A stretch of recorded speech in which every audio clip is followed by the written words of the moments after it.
That's pretty good. Not bad. You've seen it, Marcus, have you? Before? No, Jono has Oh, this seen is it. first time. Only Jono has seen it. Yeah. Yep. So I liked how it set up the Army of the Dead at the end there. Oh, let's see. Yeah, We saw that The movie. safe cracker, the same safe The cracker. safe cracker, yeah. He's the only link. Oh, look at it. Yeah, Oh, yeah, the same guy. safe cracker guy. Yeah. Oh, the safe cracker. Yeah, Yep. if you remember when we saw Army of the Dead, the last scene there, I think is that straight from the movie? I can't remember. It probably is. I think it's slightly different. Right. But Maybe from a different perspective or something. probably, yeah. But yeah, it's pretty cool. That the what's it called? The gutter demerang. the last safe was Yep. the one that they tried to crack. Yeah, so that's the last safe to crack. In Vegas, right? Yeah. Yeah. they got a deadline. Gutter demerang. Yeah. Right. So it was practically a zombie movie without zombies. Well, this one was more of a heist movie. Yeah, practically. But they also mentioned the zombie outbreak. They did. I mean, it kind of shows the zombies on TV, but that's it. doesn't really focus much on it. Oh, yeah, in dreams, yeah, in dreams. And he did have like he was prophecy, he right? was having he was having like recurring nightmares. Nightmare, yeah. About zombies, yeah. Because at the end of Army of the Dead, he did get locked in the safe, didn't he? Yeah. Actually, I can't remember. Did he die, or was he just? I think he died. Yeah, he died. Yeah. Essentially, most of them died, except for that one dude who escaped but became a zombie. Yeah, everyone died except the daughter. Oh yeah. But oh yeah, this guy, he kind of appeared in Army of Thieves. Yeah. I bet he was ticked off that his safes were being cracked. Yeah. So Yep. I guess he's another link. So it's practically trying to link to the movie, but it's a different director. It's not Zack Snyder. Yeah, it's not Zack Snyder, but yeah, obviously there's that guy, the owner of the safe, he must have the combination to all the safes because he owns them all. Well, he owns them all, but and actually he's the one who hired in Army of the Dead. He's the one who actually hired the team to go find it. Yeah, in Vegas. In Vegas, the actual outbreak happened. That's right. Yeah. But still with a possibility of a sequel. This was a prequel though, so not the sequel. Yeah, because when we got to Army of the Dead, he changed his name to Dieter. Yeah, so that's how we knew him in Army of the Dead. But So the backstory, he did reveal his backstory in this movie to us when he was telling Gwendoline about when he was a kid. He used to draw comic books and stuff, and he would imagine his name. his not his real name, but yeah, the name that we would know him as in Army of the Dead. So that's how he got his name, which is pretty cool. Like a little backstory there. Sort of a backstory, but it wasn't really too exciting either. It was more of just a general heist story, even though they tried to say that it's not like other heist movies. Well, it's very well. I thought it was very well done, and I think the lead character is very likable. That's why I think it worked for me. But it is a heist movie. Yeah, but not a really as exciting heist movie like the Ocean series, I'd say. But they did try to. I guess they are self-aware that at one point they said, "Oh, is Yeah, this they were like making a, fun of other heist like a movies, yeah. heist movie where you kind of fast forward, and then yeah, that kind of thing." So that But it already happened. but it already happened. Yeah, so there was a bit of comic there because they tried to punch fun at the other heist movies, Yeah. while being a heist movie itself. Now, even though this wasn't directed by Zack Snyder, there was actually one scene, which he directed. Which one is it? So he actually directed the scene? Yeah. The scene itself. Oh, the final scene. Okay. Oh, that kind of makes sense. Yeah. So it is actually a new scene, right? Not just lifted from the movie. So it was practically the same, but a bit different with additional dialogue. Yeah.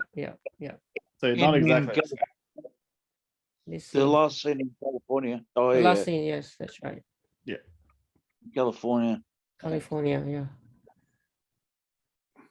Yeah, it makes sense why you would be the one to direct that one, because that's directly from Army of the Dead. Directly from this movie. Yeah, it's the strongest link between two very different films. Yep. But I think it would have made more sense if they did the Army of Thieves movie first than Army of the Dead. But doing it backwards is kind of an interesting move. It's kind of interesting move because it's kind of like you've got Star Wars Episode 4 before you had Episode 1, 2, 3.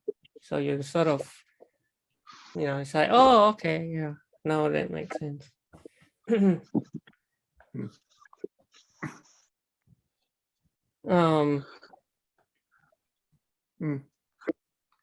that's why I'm not a huge fan of Star Wars, because they made some films where like the first Star Wars, he's like he's like a teenager. By about the third or fourth one, he's like less than 10 years old. The Star Wars series, essentially, if you're thinking Star Wars, just think 4, 5, and 6. Prequels don't matter, and the new 7, 8, and 9 were absolute rubbish. So 4, 5, and 6 is the 7's okay. But it got rid of expanded universe, so no, I don't accept well, it's yeah. Remake 7, 8, and 9. Never happened. I wonder how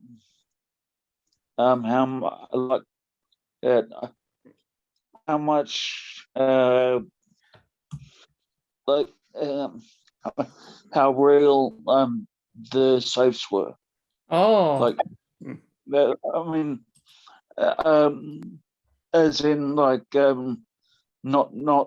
CGI kind of thing, but like actually. The actual saves used in the movie. Actually crafted by hand. Crafted. They look like they were crafted. Yeah, but again, I think they were just like made for this movie. Yeah. Like I don't think any safe would be. I mean, safes should be complex, but not this complex that they need a safe cracker to do. Like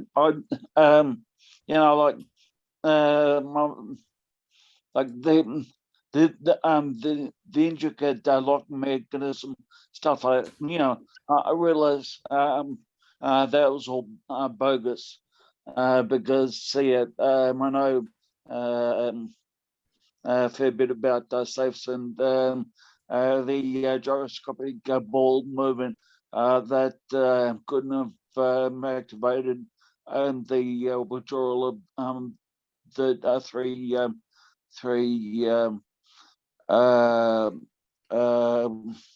tumblers. Yep, and especially like safes nowadays that have a lot more electronic components, so it's not really. Yeah, but this That- one, this is apparently I don't know how old these safes are, right? Probably hundreds of years old or something. Yeah, that were for computer for computer chips. Yeah. Yeah. So when they find the last one, The gutter. Well, so there's four, right? So the first one is Rheingold, Valkyrie, Siegfried, and the one that we saw in Army of the Dead. Yeah, so there were 4. So Is Jeff still there? Hey, Jeff? Yes, absolutely. Okay, he locked himself in there, didn't he? Sorry? Yeah, he did open it. Yes, in Army of the Dead. Yeah. Yeah. No, I don't think that. I'll have to go to Netflix and watch it. What? I'll have to go to Netflix and watch it. Oh yeah. You should watch it. Now that yeah. So we're kind of like watching it. Yeah. Yeah. I'll just delete that material from my mind. I'll just do a quick rewind. Deleted. But overall, it's an okay movie. Yeah, it's okay. I mean, I liked it more than I expected. Yeah. The safe cracker was quite nutty. Yeah, I mean, as I said, I found him to be very likable character. I didn't really think Yeah. likable. I found him a bit annoying. What do you guys think about the lead? He was a nice nerd. Yeah, nice, right? He's just nice, innocent Yes. dude. Yeah. A likable Yeah, nerd. but also kind of a bit annoying because he should just go right onto it and not just explain everything in a story mode. Well, I guess this part. I mean, I found that like But part of the Tim charm is But he's him so into explaining it. it as a story mode, it's like he knows that he's in a movie, so he has to explain it. Yeah. It's not realistic. It's not. And But I found that like super like awkward and super annoying, especially when they say it's what just happened.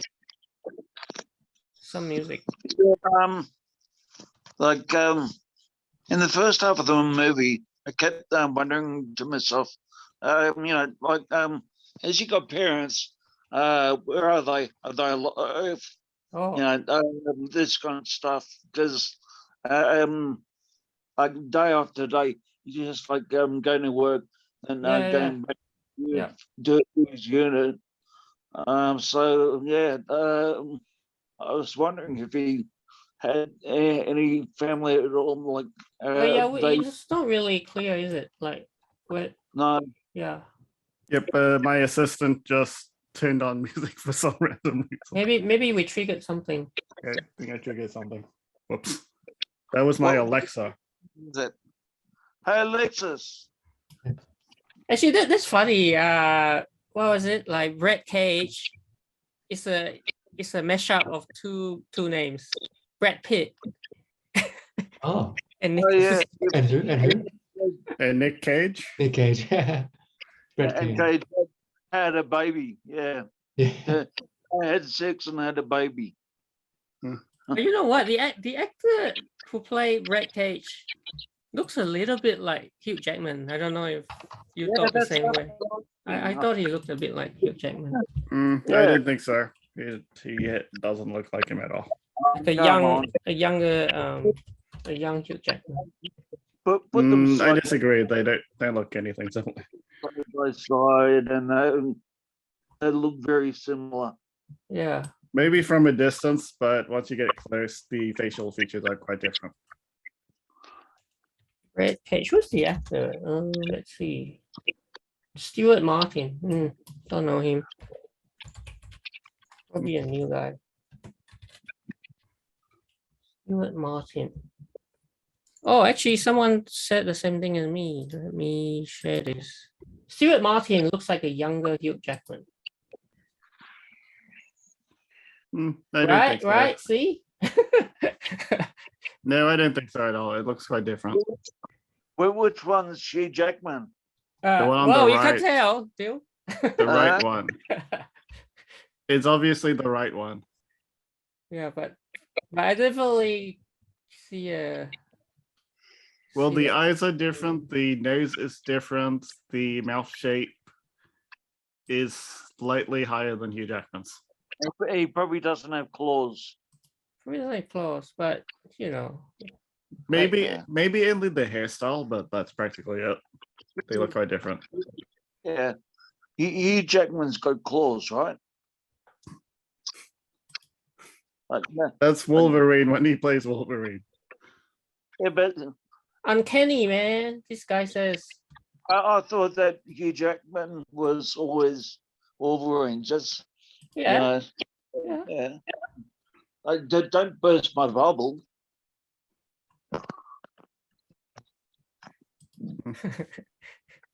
Would you say this is like uncanny X-Men?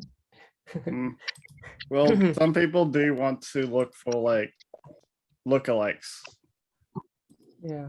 but even though they look quite different. Absolutely ridiculous. Like it's the whole like Brie Larson versus Melissa Benoist thing again. They look very different. People think they look the same. Well, yeah, Melissa Benoist doesn't really look like Brie Larson. I mean, not Brie Larson. Now, what was it? The wife of Ryan Reynolds. Oh, Blake Lively. Yeah, Blake Lively. That one I can see a little bit of resemblance. They look quite different there. But just But as I apparently can they see, say that they look the same. yeah, I don't like. For instance, I can see a resemblance between this guy and Hugh Jackman. So, I guess in the same way, yeah. Like if you put the pictures side by side, like there's a little bit. They said they are ones like It's a that. little bit. See, doppelgangers. Some people even went to like effort of finding all these doppelgangers, Yeah. celebrity doppelgangers. Tends to be a thing. People want to find a doppelganger, even though they look quite different. Yeah, well, you know, of all the celebrities that could have matched, you know, those two probably look the most similar. You know what I mean? I think those two maybe look a bit more similar than this one. Right. Like the Stuart Martin versus Hugh Jackman thing was a really big difference. But just look at that profile, man, and with the whole singlet thing. But the nose is different. Wolverine. The nose is different. I can't get over that nose. Different. Yeah. All right. Some of the unanswered questions. Oh yeah, we kind of mentioned this. He's the owner. To retrieve, yeah, so it's the link as well. So Gwendoline might have been working for Tanaka the whole time. Because we weren't really sure, you know, who's Gwendoline working for. So did Corina betray Gwendoline to Interpol? That's essentially a good question, but then when that woman Interpol person did actually say something about the brother, I think, was it the brother?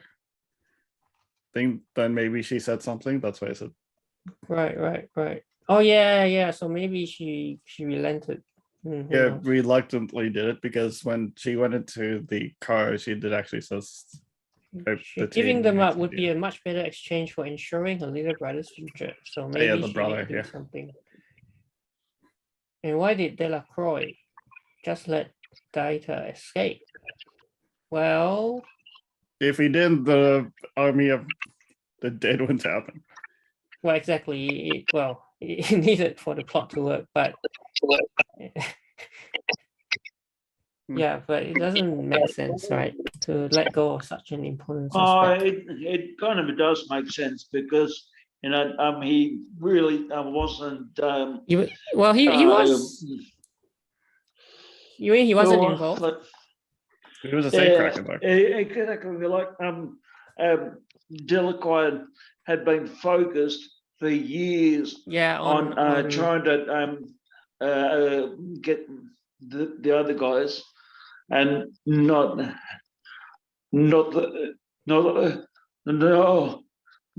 nobody newbie.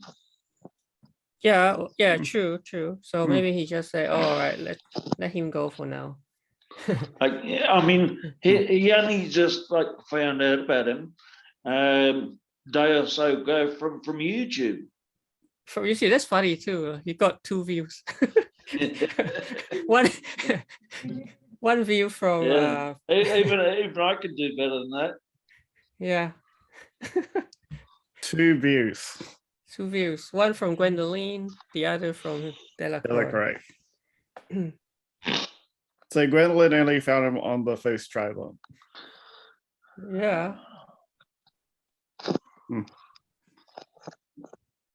Oh yeah, this is a good question. How did he eventually end up in California? Who knows? Yeah, he eventually ended up in that shop. Well, he had the American passport. Yeah, he did.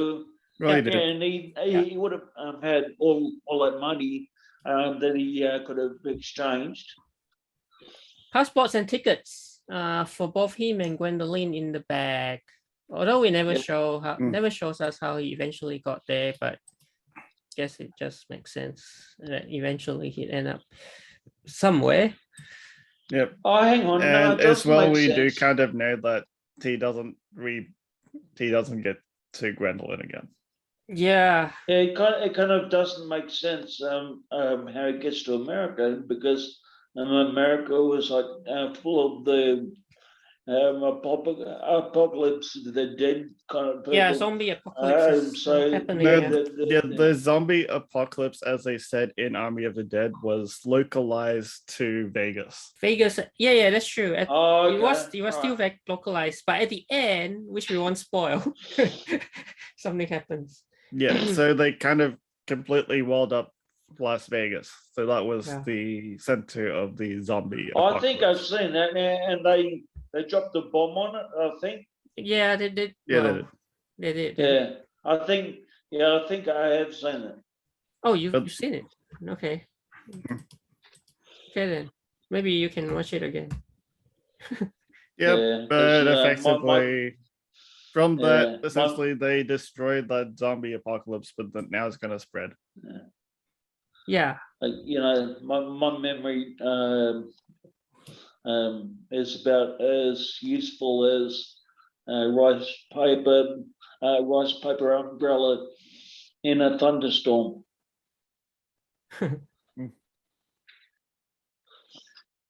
Yeah, we don't really know about this. It wasn't really revealed in this movie. No, that's something that Army of the Dead has to answer.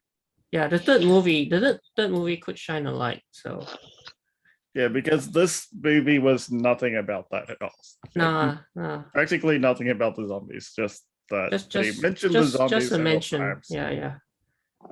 And the end scene that links it to Army of the Dead. There's this theory floating around about time loops. Yeah, that was the Army of the Dead time loop theory that we talked about during our Army of the Dead. Yeah.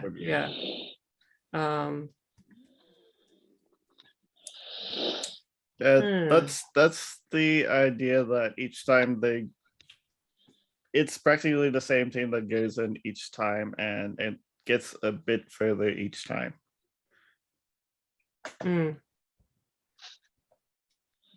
What, like Groundhog Day? No, not like Groundhog Day. The time loop theory that this one was going for, like each time they looped, they get a bit further each time they loop. Oh, I see. But each time they loop, they don't know it's the same team. Yeah, Bill Murray progressed further every day he woke up. Yeah, but at least he knew that he was in a time loop. These guys, in the theory, they don't know that they are. So they're repeating the same thing, progressing each time after the previous team, which was practically them, fails. Okay. But they don't know that it's a loop. That's the idea of this time loop theory. Yeah, and the interesting thing is how this whole Richard Wagner's ring cycle is very much tied with that whole idea of, the recurring theme of like a metaphor for a perpetually recurring time loop. So yeah, so there's a parallel there. Yeah. Well, if you look at each of the three safes. Yeah. safes, all the locks basically in a ring movement. They have to be even unlocked in a certain ring movement. That's right. Yeah. Yeah. So the mysteries of the safes and the time loop could be resolved in the third movie, which is called. It actually has a title now. It's called Planet of the Dead, because as we know, the outbreak has spread beyond Vegas. Now I think there was like a 1940 maybe Planet of the Dead. 1940s. Oh, you mean the Planet of the Apes? No, Planet of the Dead. Planet of the Dead. 1940s or 50s, I think. Do a Google or do a Google search for it. Oh, okay. I didn't know that. But this is what Jono was saying, because we know from Army of the Dead that he never got to reunite with Gwendoline. Yep, he doesn't. And we did see him. Yeah, I'm pretty sure we saw him die. Yeah, we practically saw him die. Unless there's a time loop concept, maybe brings him back. But yeah, who knows? The time loop concepts in this case, it would be bringing back a different variation of him, not the same one. Okay, yeah. That's why in the time loop theory, we see the bodies of what they think were different people who were trying to steal from the vaults, but the time loop theory says that those dead bodies they see are themselves. Huh.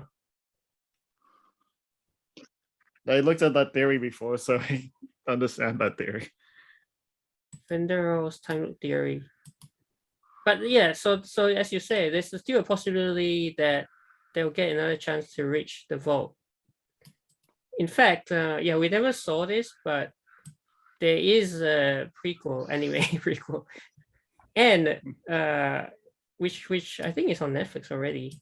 But yeah, and also the sequel will need to explain how exactly a time loop is possible. Oh, okay, interesting. Yeah, this time loop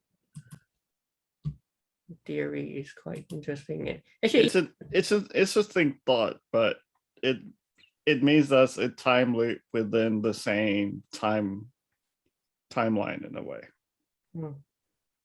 Because if they're sending in the same team each time and they're progressing further each time, yeah, eventually they see the bodies of the team that failed, which in turn means that they see their own dead bodies. That's true. That doesn't really make too much sense. Like it's a time travel theory that is essentially just a theory. So there's a Doctor Who episode called Planet of the Dead. Planet of the Dead, yeah. Oh, it's an episode, is it? Yeah. Doctor Who, is it? Okay. Yeah, so Is it another team or is it us? This is what you're saying, right? Think about it. Yeah, Us. they mentioned that theory itself. It could be us in a timeline and we're caught in some infinite loop of fighting and dying, fighting and dying, fighting and dying. Yeah, exactly. They saw their own dead bodies. That's the whole idea of this time loop theory. So And this is a line being spoken in a zombie movie references to Richard Wagner's Ring Cycle opera and Joseph Campbell's Hero of a Thousand Faces. Yeah. So maybe this time loop theory does exist in Zack Snyder's idea of the story. Yeah. I mean, it's not realistic, but it's a good theory to play around with.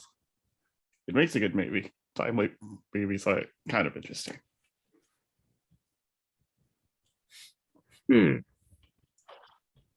Interesting. Yep, overall, I thought it was an okay movie. A bit repetitive, but yeah. Well, I think repetitive in the sense that, right, they're getting to one safe after another. Yeah, so and they started small and then got bigger and bigger. Yeah, that's what I enjoyed Yeah, the about biggest.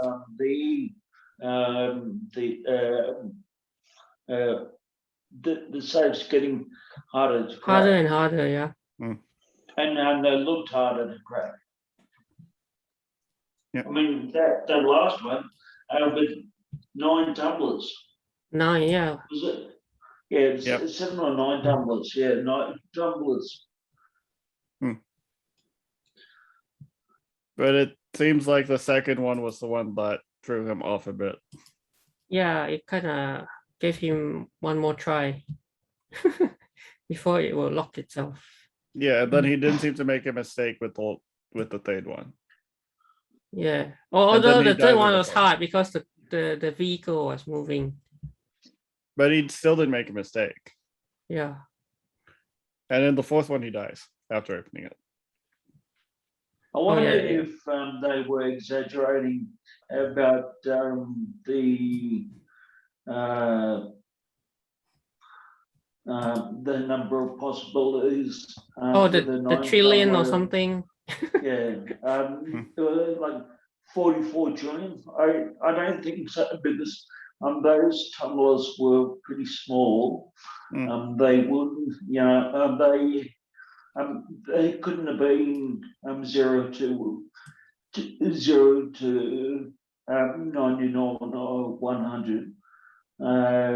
They probably would have been, I don't know, 0 to maybe 40 or 0 to 50. Well, who knows? Yeah, I mean, you can look it up. Look it up. Yeah, Safe combination. Even a 4 combination block 0 to 10 has a huge number of variables. Yeah. There's 9,999 possible combinations. Yeah. Here's a list of all the characters ranked by likability. So the least likable is this guy. I found him like super annoying. And then this guy, Rolf. I didn't really like Corina. The guy that was shoving bread buns down his Gwendoline, gob. and the most likable is Sebastian. And that's why I was saying I found him something quite likable. Nicest. Yeah, he's nice, right? He's nice. I found him like quite annoying though. He's nutty. Ludwig. He's nutty. He's nutty and really like random. So his original job was what, station master or something like that? I think it's like a bank teller or something. Yeah, bank employee. Yeah. No, but it seemed like there were like gates going to somewhere. Huh? It seemed like there were gates going to somewhere. Gates. Past, yeah, like I don't know. Mm. Overall, See, in a lot of cases, there were people just like screaming at him. Remember, behind the glass, and Oh, they wouldn't allow that in a bank. but he was just behind the glass, right? Plexiglass, yeah. Plexiglass, yeah. anyways, do we get to our scores? Yeah, sure. You go. I give it a solid 4.5 out of 10. 4.5. Okay. Yeah, that's very low. Yeah, they found the repetibility kind of okay, but at times a bit annoying. And the lead was kind of nutty, and I didn't really like him over-explaining stuff. Yeah. Just unlock the safe. We don't need an entire story, but I guess it's a movie, so they have to give some interesting story about this safe, even though we didn't really ask for one. I think that's sort of like what gives it the charm that I found actually. Of So that guy. So I actually found it opposite to what you felt, because I found the lead to be nutty, but I think that's what makes him kind of like likable and charming. I would say just unlock the safe. Yeah, that's the thing, right? That's part of the charm, where he's so into the whole ring cycle thing that he's obsessed with it, and he has to tell a story behind each safe. Yep, Yeah, so I what's your think score, I think Bob? I give it a 7 to 7.5. Yeah. Okay. I think it works for me. Yeah, the lead character works. It's a fun heist movie. Not as fun as like Oceans, though. Yeah, I mean it's fun in its own way. And it knows how to not take itself seriously by referencing all the other heist movies. Yeah, the referencing other movies thing seems to be a thing in a lot of recent movies. Yeah. They've been mentioning like Raiders, they've been mentioning Star Wars, they mention essentially of a lot of other TV shows and movies in movies themselves. It seems to be a thing now. And yes, they do the same thing in Red Notice. I watched it. Oh, what? You watch it? Yep. It's not. Oh, you in a cinema? Yeah. Oh, okay. They mentioned Raiders. That's not a spoiler. Okay. What about Jeff? What does Jeff give it?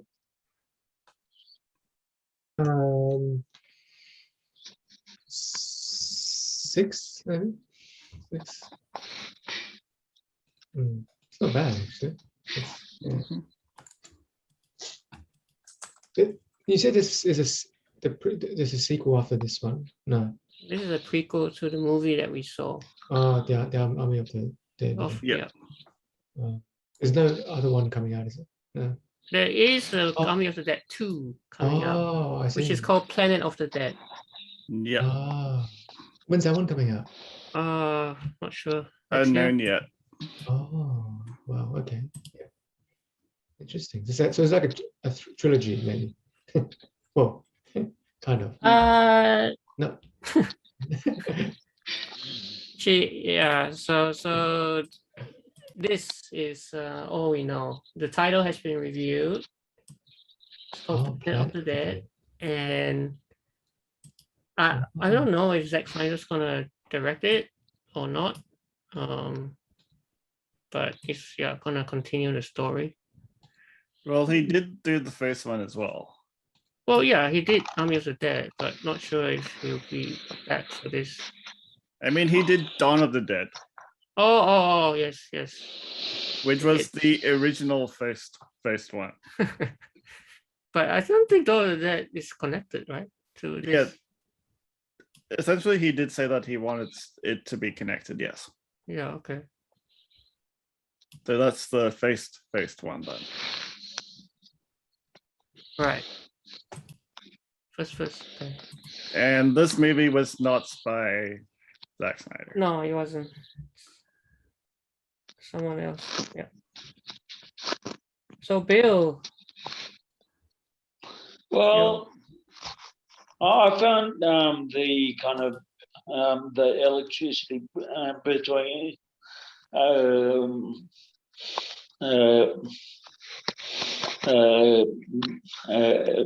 Dieter and the female bank robber and quite interesting. I mean, it's in its complexity. Like she had that awful boyfriend, which I'm sure that she wasn't really liking too much, and but he was like basically having that crush on her, and his ability to keep his cool while actually doing like a bank heist. Yeah, like probably like the first dangerous thing he's ever done in his life, right? Yeah. So yeah, I mean, all that kind of like brought up into one in the movie, and yeah, him being allowed to at least go with at the end, and to me that just makes sense because that cop was just obsessed with the four of them, just not the five of them. So I'll definitely give it a 7.5. Wow. Okay. It's kind of high. 7.5. All right. So we've all given our scores. Let me check out Rotten Tomatoes. Probably an average of 7, I'm guessing. Actually, I think you are spot on. Let's see. 71%. That was close. Yeah. So if the audience was 73. Oh wow. So critics. Oh, okay. Yeah. Audience is a little bit higher. Actually, it's very close to Bill's score. Moves very quickly and it's sharp. So likable, generally pacing. well, we had 4 scores: 7.5, 7, 6, and 4.5. 6 and 4.5. So if you take the average, So if you add all those together, and get it as a percentage of, the average would be about. It'd be about 25 divided by 4. What is that? 5.7, I think. 6.25. Oh, okay. Yeah. I was pretty close, 5.7. I was just doing it in my head.